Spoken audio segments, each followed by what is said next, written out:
Buenos días, comenzamos Prohibido Olvidar por FM Graffiti 87.9 en Mar del Plata, miércoles de 9 a 10 horas, con Pablo Aceto y quien habla, Gloria Álvarez.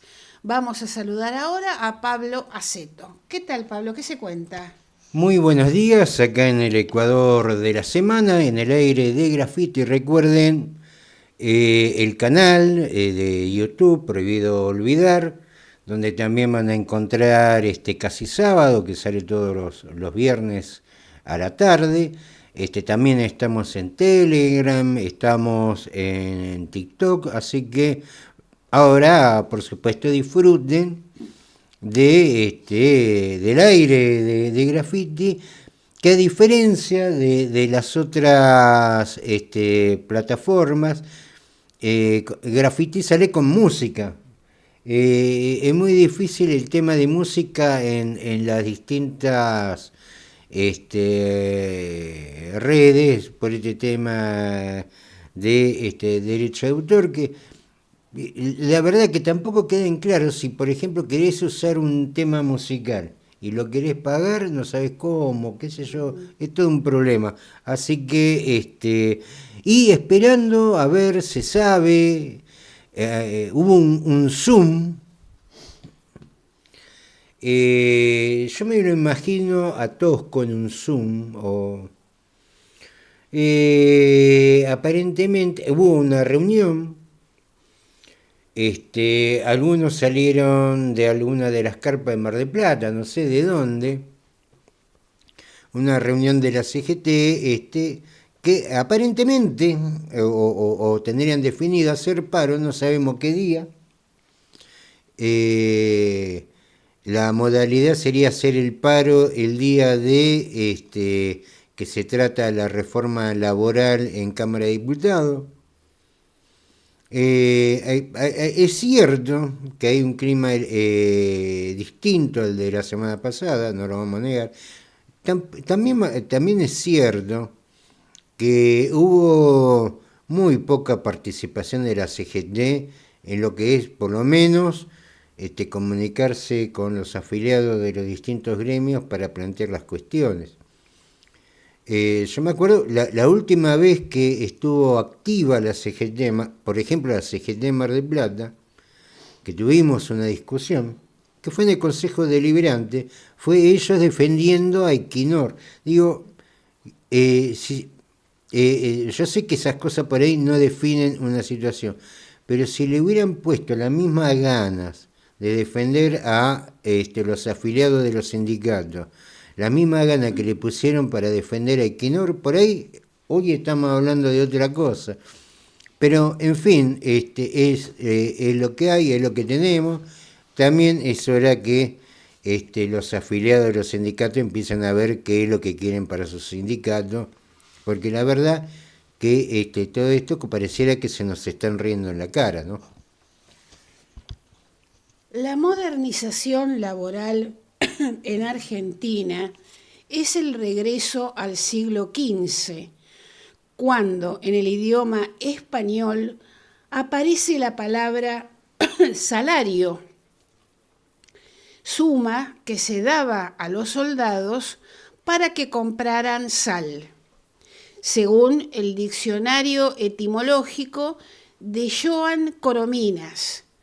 De acuerdo a la ley votada por el Senado de la Nación, los salarios deben ser pagados en dinero, sea en moneda nacional o extranjera, especie, habitación o alimentos. El regreso a la sal del siglo XV. Alguna vez el derecho laboral argentino fue ejemplo en el mundo y era lo que buscaban destruir las dictaduras, entre ellas las del 55 y las del 76. Hoy ese desgarro no viene de botas ensangrentadas, sino de votos en democracia.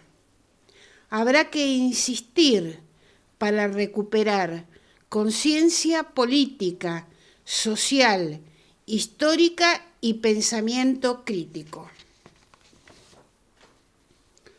Ajuste récord en ciencia. Un informe del grupo EPC reveló que desde diciembre de 2023 se perdieron 5.750 puestos en el sistema científico-tecnológico argentino, un promedio de 7 despidos diarios.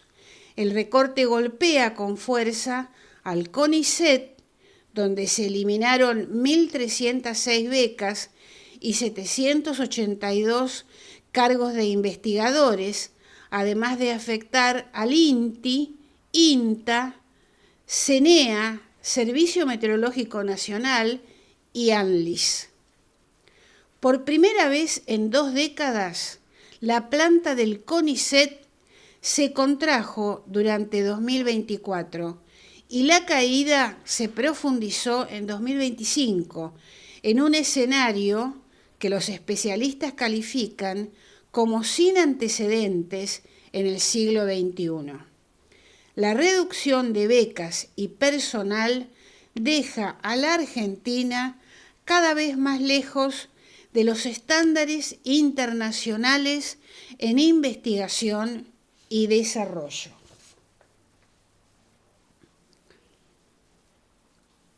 Huelgan las palabras.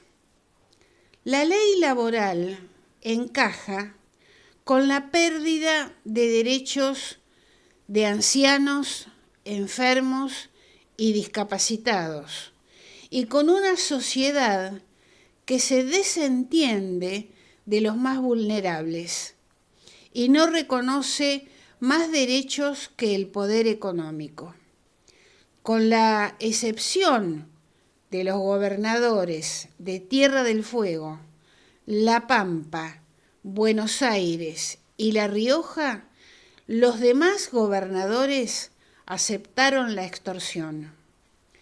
Podrán terminar una cárcel o un puente, pero los trabajadores de sus provincias perderán derechos a decidir sus vacaciones, sus horas extras, perderán estabilidad en el trabajo y sacarán miles de millones de pesos a los jubilados para que los bancos los metan en la timba financiera. Esos trabajadores son argentinos, viven en sus provincias y fueron perjudicados por sus gobernadores.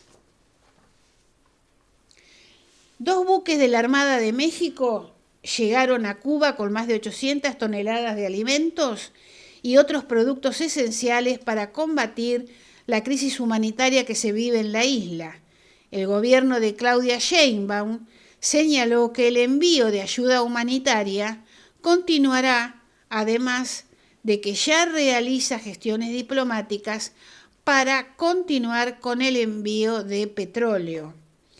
Cabe señalar que Estados Unidos impuso un bloqueo energético a Cuba y amenazó con aranceles a los países que envíen petróleo al país gobernado por Díaz-Canel.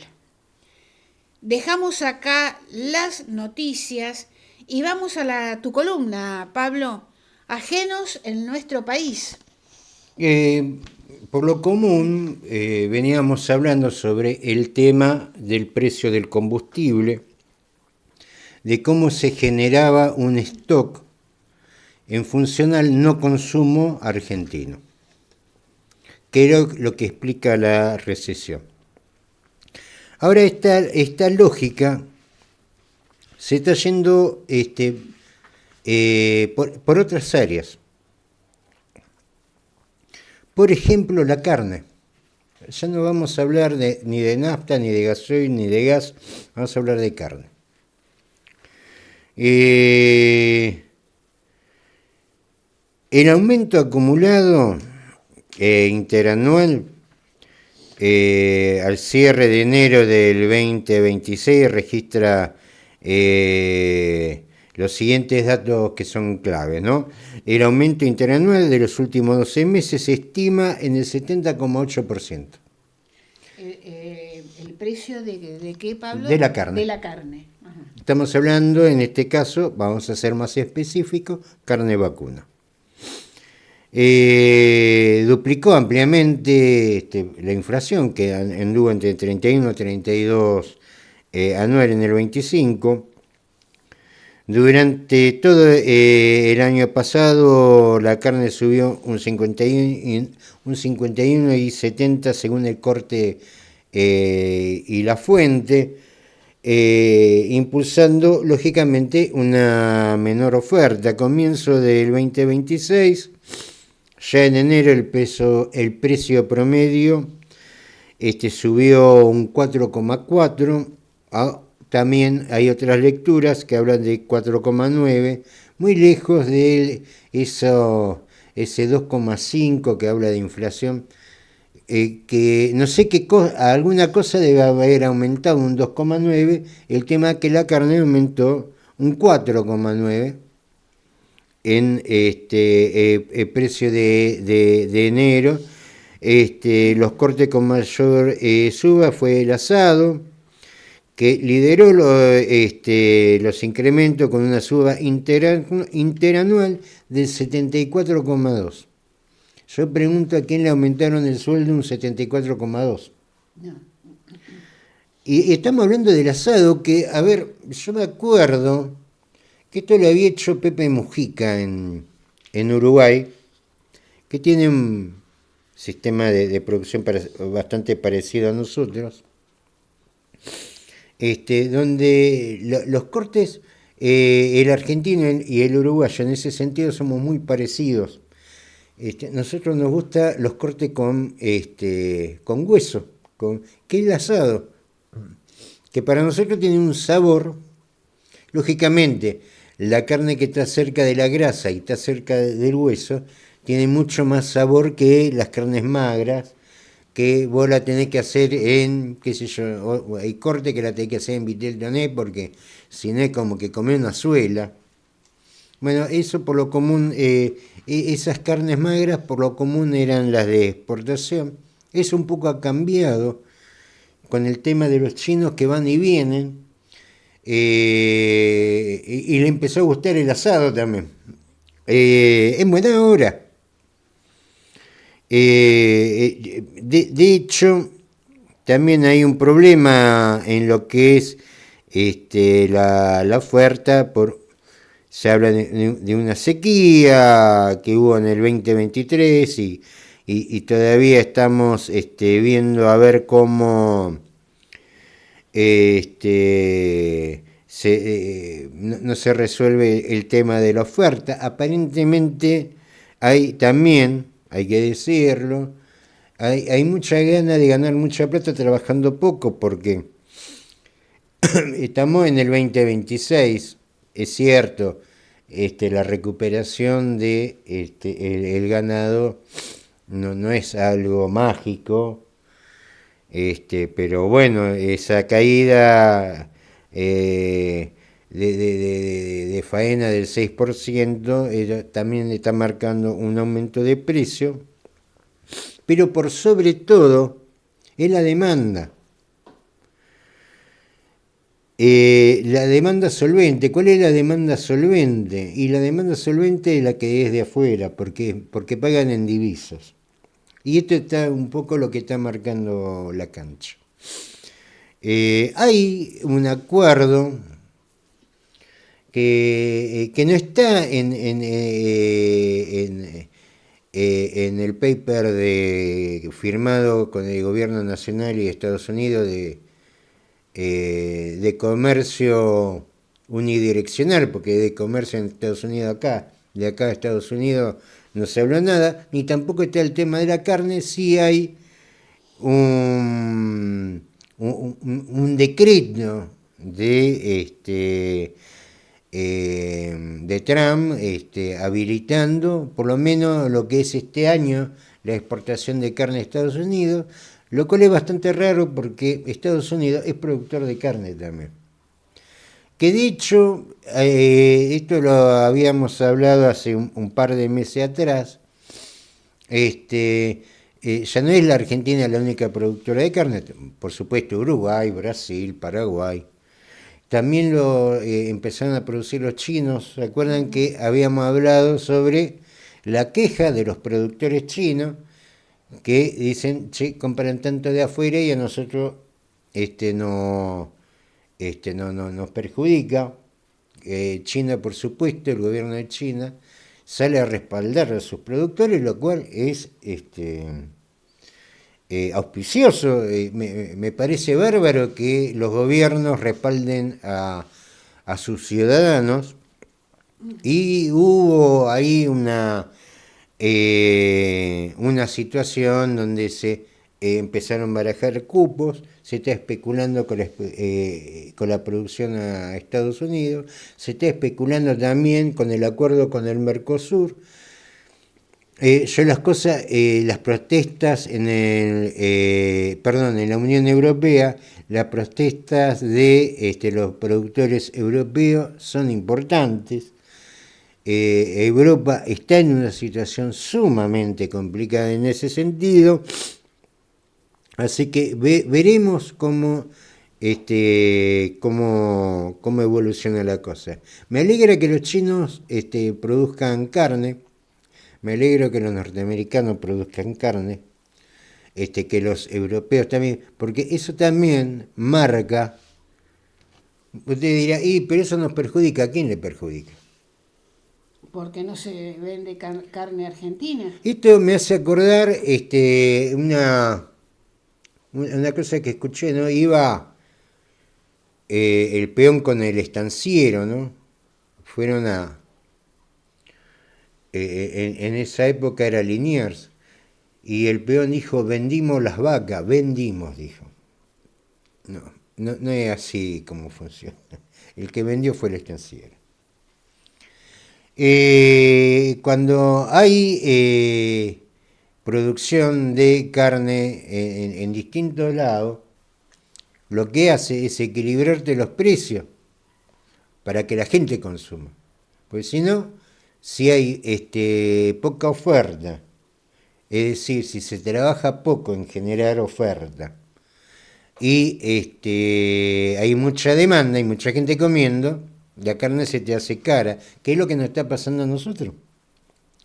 Se está especulando con, nosotros con nuestros sueldos estamos compitiendo contra los salarios, hablando de salarios, de China, que son muy superiores a lo nuestro. Eso del trabajo esclavo en China, me parece que se van a tener que actualizar un poco en los datos. El trabajo esclavo es el trabajo esclavo es el que viene acá, no es que te haya.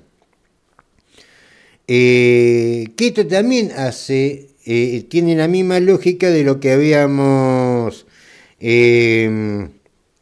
hablado. Por ejemplo, acá hay un dato lo anoté como curioso, que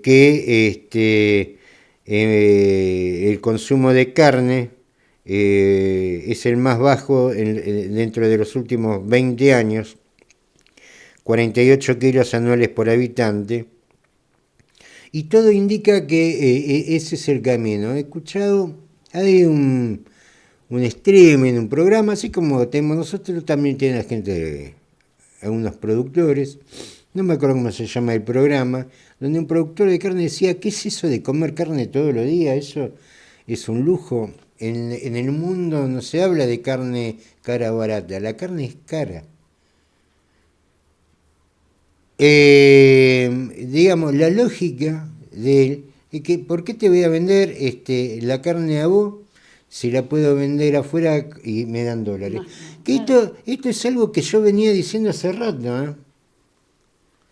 ¿Por qué te van a vender el petróleo a vos si vos lo pagás en pesos? Lo vendo afuera, me lo dan en dólares. Sí, pero mi petróleo, bueno, pero lo tengo yo. Y con la carne también lo mismo. Entonces entramos en una lógica de que cuando el productor vaya por cualquier servicio en el país y diga, no, mire, yo lo voy a atender, pero me va a tener que pagar otra plata. Si entramos en esa, vamos a empezar a discutir una discusión que estaba aplazada en el tiempo, porque cuando vos a la gente la corres con la comida, ya no estamos hablando de las vacaciones, como viste que ahora aparentemente Sturzenegger dice que nadie tiene derecho a hacer deporte, nadie tiene, ¿no? Nadie tiene derecho a tener vacaciones, no tenés derecho a y enfermarte tampoco. ya, si ya no tenés derecho a comer, entonces ya vamos a empezar en otra discusión, que es otra vez la discusión por la propiedad de los medios de producción. Digo, sigan jodiendo, esto ya sabemos cómo termina, porque todo da vuelta acá. Ahora, lógicamente, como ven a la CGT, ven la oposición, piensan que esto va a ser eterno, pero cuidado. Ahora hay otros que tienen otras lógicas, y esto es lo interesante, porque todo pinta como que aquel que dijo, ¿qué es eso de comer carne todos los días? ¿Qué es eso de salir de vacaciones? ¿Qué es eso de subsidiar los servicios? Y no voy a hablar de la China comunista, ni tampoco de la Vietnam comunista, ni de la Brasil zurda, Estados Unidos. Europa, al igual que la Argentina, muy obediente de los mandatos estadounidenses, entra en una guerra con Rusia, donde tenían una alianza estratégica que era la provisión de recursos energéticos baratos hacia la Unión Europea. Eso hizo que en un momento Borrell hablaba de el jardín, porque tenían una producción bastante competitiva. Bueno, entraron primero en una malentendida reconversión energética, malentendida. Y después empezaron con que los rusos los querían invadir, entonces no le compraron más gas. Y le empezaron a comprar combustible a Estados Unidos. Es decir, volaron los dos gasoductos Nord Stream y le empezaron a comprar a Estados Unidos, que vienen en barco, lógicamente mucho más caro. ¿Esto qué es lo que hizo? Desde el conflicto entre Rusia y Ucrania, lo que está pasando en Europa es que se está hundiendo, lisa y llanamente. Se está hundiendo. ¿Cómo lo entienden? No, siguen igual, se seguirán hundiendo. Otra actitud, usted fíjese esto, ¿no? Porque en principio este enfrentamiento entre la Unión Europea y Estados Unidos lo fomentó Estados Unidos, perdón, entre la Unión Europea y Rusia, la fomenta Estados Unidos para justamente venderle su gas y su petróleo a los europeos en vez de los rusos. Los rusos, por otro lado, agarraron su gasoducto, los direccionaron para China y ellos siguen con su vida. Y los chinos están produciendo con energía barata y los europeos con energía cara. Esto hace. Ahora, ¿son los chinos y los rusos y los hindúes los únicos que producen con energía barata? No. También en Estados Unidos. Cuando acá te dicen que te hay que pagar lo tuyo a precio internacional, Estados Unidos desde el 2022, aprovechando que los europeos tenían una encerrona entre un conflicto que ellos generaron ante Rusia y no podían consumir la energía rusa, los estadounidenses largaron la ley de reducción de inflación, IRA. IRA es la sigla en inglés. Por ahí los que son grandes recordarán el IRA, el movimiento político irlandés, que era por la independencia de Irlanda. Bueno, esto no tiene nada que ver, tiene la misma sigla, es inglés. ¿Qué es lo que ofrece el IRA? ¿Qué será? ¿Qué es lo que hace que las industrias europeas se vayan a Estados Unidos? Ofrece subsidios. Subsidios masivos a estas empresas en el acceso de gas natural, hasta 5 veces más barato que lo que pagaban en Europa. Ese era el precio que lo pagaban antes cuando estaban con los rusos. Pero la idea es que se radiquen en Estados Unidos. Que lógicamente atrajo a grandes sectores. Por ejemplo, ¿con qué consiguió Estados Unidos con el IRA? Que son subsidios. Por ejemplo, en química y farmacéutica. Una firma que conocemos todos, Bosch, de Alemania, de gigante químico, anunció planes para reducir permanentemente su tamaño en Europa y expandir sus instalaciones a Luisiana, citando los costos energéticos en su sede de Ludwigshafen, en Alemania. Es permanente, ya están en Luisiana. Linden es una empresa alemana-italiana, también farmacéutica.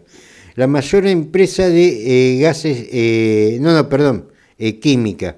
La mayor empresa de gases industriales del mundo dejó de cotizar en la bolsa de Frankfurt, se fue de la bolsa para centrarse en Wall Street y anunció inversiones millonarias en plantas de hidrógenos azul en Texas.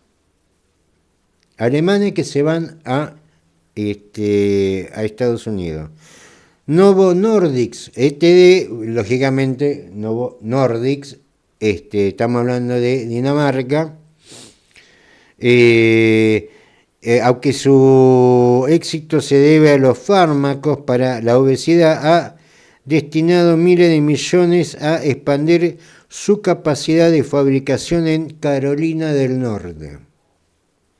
Sector automotriz y batería. Las empresas del sector buscan energía barata para la producción electrointensiva y celdas de batería. Volkswagen pausó sus planes de fabricar baterías en Europa Central, Alemania, para priorizar una mega planta en Ontario. Esto, Pablo, es un gran perjuicio para Europa, para la industria Pero de Europa. yo lo que voy es a esto, porque mientras acá encarecemos la energía, Estados Unidos va al revés. Claro. Bueno, la mayoría de los países abaratan la energía. No, la Argentina no. Bueno, la Argentina y Europa tampoco. Carolina del Sur, pero esto vamos a llegar a una conclusión. Pero téngame paciencia, vamos a... Los nombres les va a fascinar. Norborg, Suecia, la gran esperanza europea. Este era fabricante de baterías, la famosa batería de litio. Antes que estaba en Alemania, ahora está en Estados Unidos. BMW y Mercedes-Benz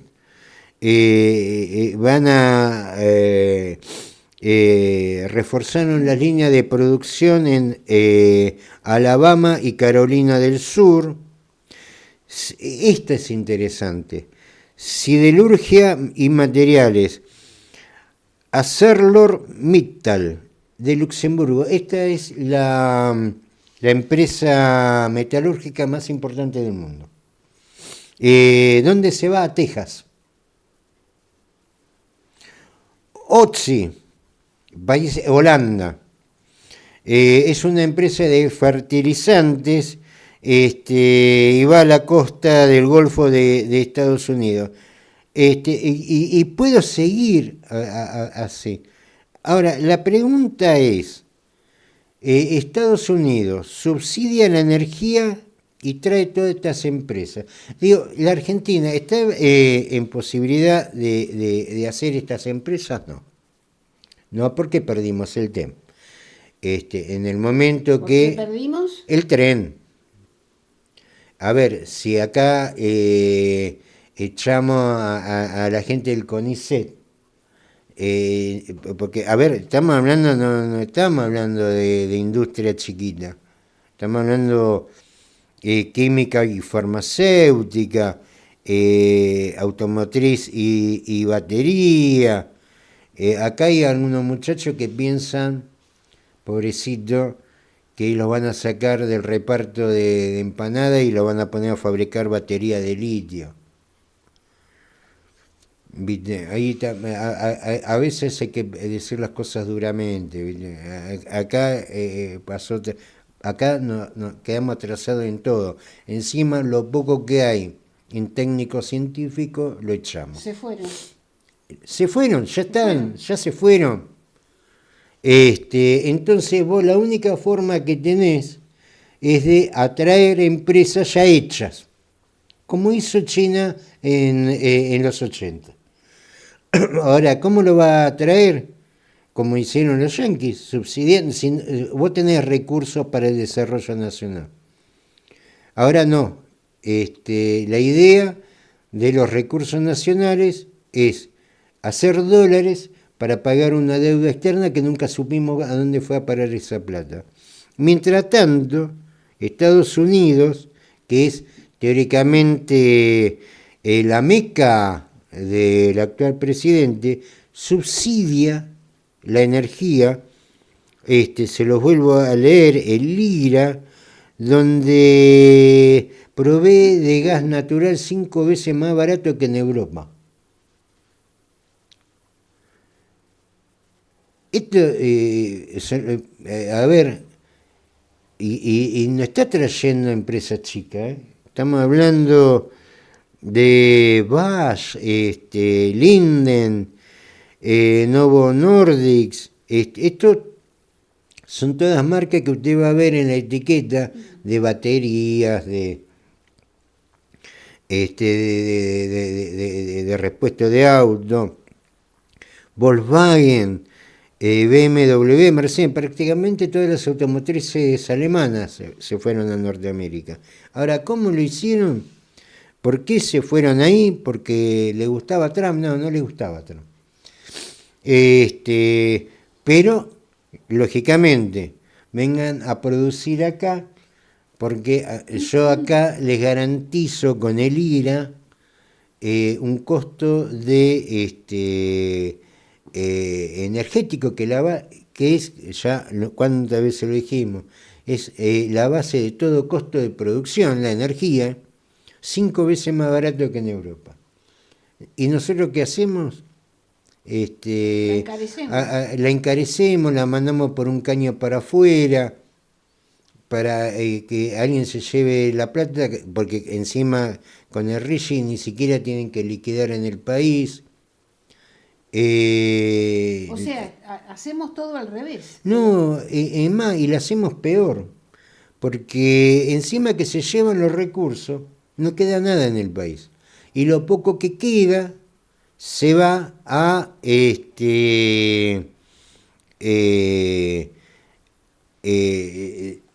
no hay que liquidarlo en el país. Y esto, por ejemplo, también afecta a lo que es la producción de carne. Gran parte de la producción agrícola depende del fleet road, lo que hace que esté muy atada a a los hidrocarburos.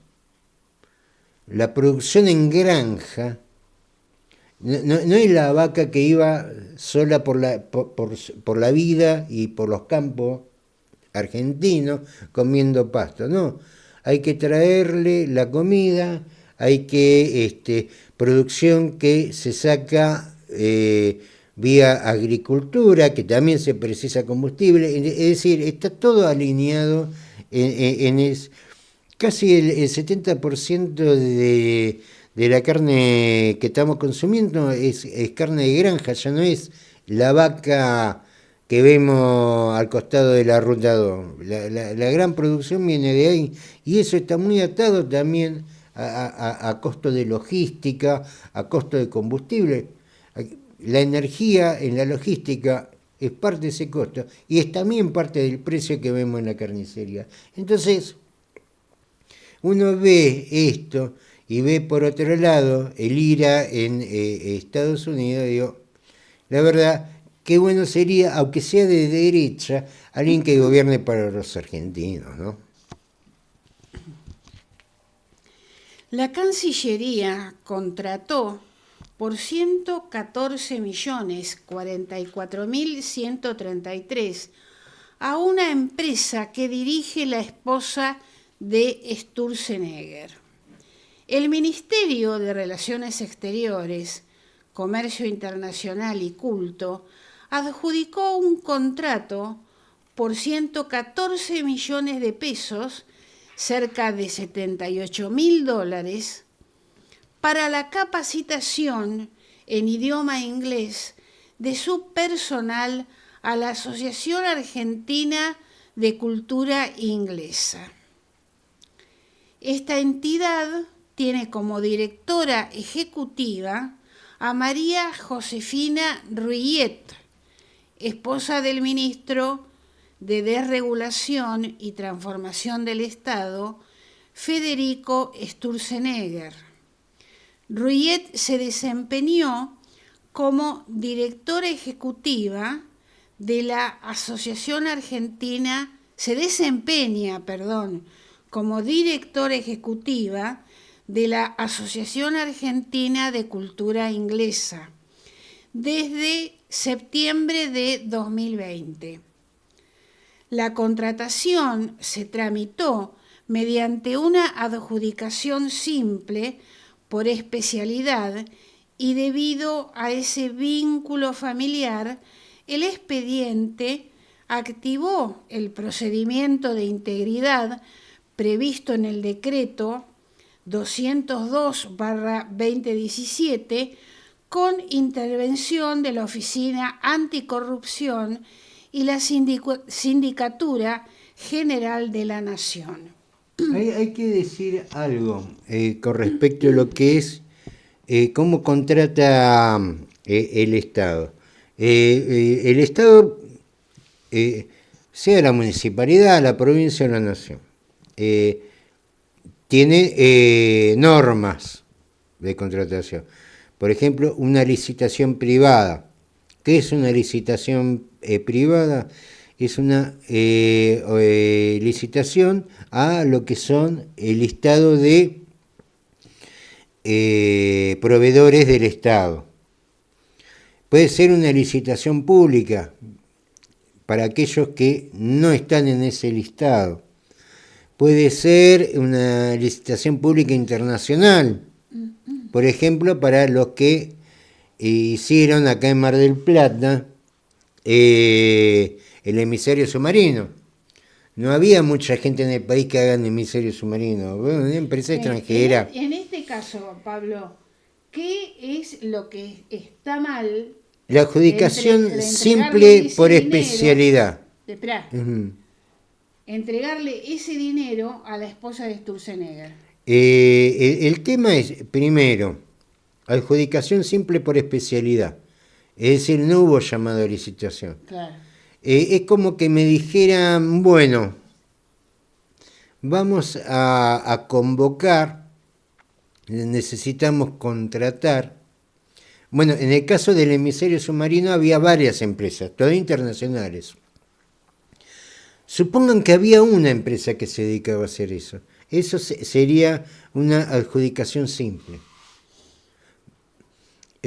Por ejemplo, no sé qué ejemplo por ahí dar, qué sé yo, en Mar del Plata, que yo conozca hay una empresa, hay un solo taller que arregla soldadoras eléctricas. No conozco otra, hay una. Entonces, ¿qué licitación va a llamar si hay uno solo que lo hace? Eso es una adjudicación simple. En el caso de la temática propia de la adjudicación, estamos hablando de capacitación en el idioma inglés. Sí. La señora de Sturzenegger es la única que sabe inglés en este país. Perdón, la UBA sacan profesora de inglés. Todas las universidades tienen a nivel universitario, a nivel terciario, profesora de inglés, que no le va a cobrar al Estado 78.000 $, creo que son algo de 2 clases semanales o cosas así. Claro. A ver, la capacitación en el cuerpo diplomático. Primero, partamos de una base. En el cuerpo diplomático no se puede no saber menos de 2 idiomas. Aparte de por ahí lo que hace. Si no sabes como mínimo 2 idiomas, no podés estar en el cuerpo diplomático. Será inglés, será chino, será ruso y chino, hindú, no sé. Por supuesto, si sabía hindú, a la India no va a ir. Pero eso, el tema, que ya la señora, no es el primer escándalo que hay. Hubo un escándalo de María Josefina Rubilet, en su paso por el Colón, por el tema de manejo de becas, un tema bastante... que la sacaron durante la época del gobierno de Macri. Claro. La señora parece que tiene uñas largas, porque donde está ella hay un delito. Ahí, digamos, no es jueza, no es policía, pero siempre se la vincula con algún delito. Siempre a ella como al marido. Siempre andan cerca del delito, sin ser policía ni jueces, digamos. Y ahora salta esto, primero porque no hay explicación. Porque si usted me dijera, la señora Rubilet es la única que sabe inglés en la Argentina, claro. Entonces, bueno, usted va directamente a una contratación simple, señora, enséñenos. Ahora, no es exactamente el caso. Esto más en un momento donde no hay plata para educación, no hay plata para subsidio de transporte, ¿no? Pero sí, no hay plata para los jubilados. No hay plata para los jubilados, no hay plata para apoyar la formación de personas con discapacidad, los chicos y cosas así, pero sí hay $87.000 para la señora María Josefina Rubilet, esposa de el ministro Sturzenegger, que siempre están vinculados con alguna cosa extraña. Con el delito. Siempre hay un problema raro con la plata que gente que siempre estuvo vinculada, odian el Estado, pero siempre vivieron del Estado. Una cosa maravillosa. Según consta en los documentos oficiales, la propuesta presentada por la Asociación Argentina de Cultura Inglesa al Ministerio de Relaciones Exteriores, Comercio Internacional y Culto fue preparada por la esposa de Sturzenegger. En los considerandos de la disposición, Cancillería dejó constancia de que al analizar la declaración jurada de intereses, surgió un vínculo positivo entre una autoridad de la entidad adjudicataria y un ministro nacional. La Oficina Anticorrupción incorporó un dictamen en el expediente que encuadró el vínculo como familiar entre Sturzenegger y Ruyet. En función de ese resultado, el área de compras y contrataciones del Ministerio informó tanto la situación a la Oficina Anticorrupción como a la SIGEN y recomendó la adopción de un mecanismo adicional de transparencia, que en este caso fue la suscripción de un pacto de integridad entre el Estado y la entidad contratada. Sí, digamos, esto me parece que va a traer más cola porque realmente es. En la tramitación del expediente intervinieron la Dirección de Desarrollo de Recursos Humanos, la Dirección de Compras y Contrataciones, la Dirección General de Administración y la Dirección General de Asuntos Jurídicos. La disposición de adjudicación fue emitida por la Subsecretaría de Coordinación y Administración Exterior. Con la incorporación del Pacto de Integridad y la comunicación a la Oficina Anticorrupción, Cancillería dio por cumplido el procedimiento previsto para los casos en los que se detectan vínculos personales relevantes entre funcionarios y proveedores del Estado. La adjudicación quedó firme y el contrato habilitado para su ejecución por el plazo establecido. Ahora, yo tengo una duda acá. No fue, están mintiendo, porque justamente lo que no había era la comunicación a la Oficina de Anticorrupción. Que eso fue, acaban de hacer una denuncia en tal sentido, porque hay una irregularidad manifiesta. Claro. Justamente lo que tenían que hacer era publicarlo ahí. Fueron a la Oficina Anticorrupción y no había absolutamente nada. El actual canciller, no me acuerdo el nombre, intrascendente por supuesto, dijo que había había comunicado en la Oficina Anticorrupción, lo cual se probó que era una absoluta mentira. Que no era cierto. Bueno, Agencia Noticias Argentinas contactó al ministro Sturzenegger y a Cancillería para solicitar una respuesta sobre el vínculo declarado y la contratación. Pero al cierre de la nota no hubo ninguna contestación oficial. O sea, Pablo, para dejarlo en claro, ¿cómo quedó este tema? Y ahora en un escándalo. Claro. Vamos a ver cómo se desarrolla esto.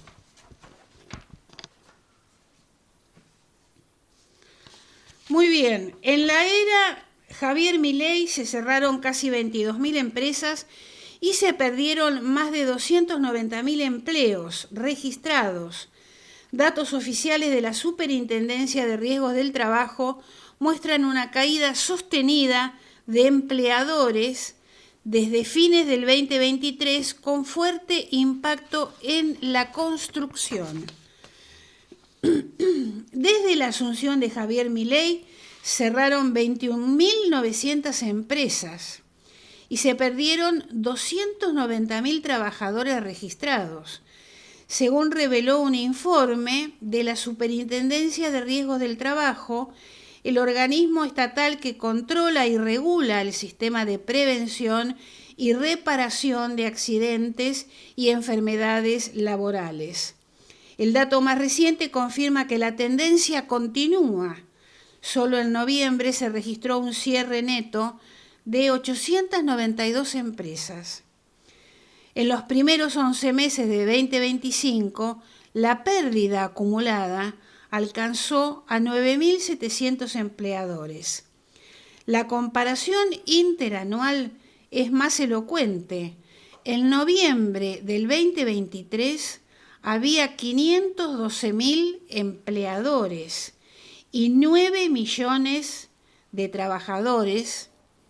2 años después, en noviembre del 2025, las cifras descendieron a 490.000 empresas y a 9.500.000 empleados. Sí, el promedio es una empresa por hora, más o menos, ajá. por lo que estoy viendo en las estadísticas. Pero bueno, también acá hay muchas responsabilidades. Sí, Yo sí. cuando todavía escucho de que hay que darle tiempo y bueno, acá tenés el tiempo que le diste. Bueno, la construcción aparece entre los sectores más golpeados.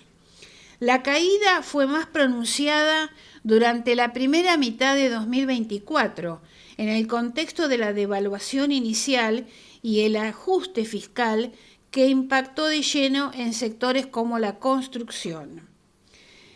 El análisis sectorial revela que 11 de las 14 ramas privadas perdieron empleo. La construcción encabezó las caídas, seguidas por la industria manufacturera. Agro, comercio y pesca mostraron variaciones positivas, aunque insuficientes para compensar el retroceso general del empleo asalariado formal. Bueno, estas son las noticias que tenemos. Y sí, Cada vez menos. las últimas es Emilio Alal, Sociedad Anónima, que a finales de enero, fundada en 1914. 250 personas en la calle. Sí. Star, cadena tecnológica de electrodomésticos, con 30 sucursales. Estas son las últimas, Lácteos Sí, Verónica. Sí. Cierren, bueno, acá está lo que muestra la Superintendencia de Riesgo de Trabajo. Leemos, bueno, todos los días están cerrando empresas, todos los días.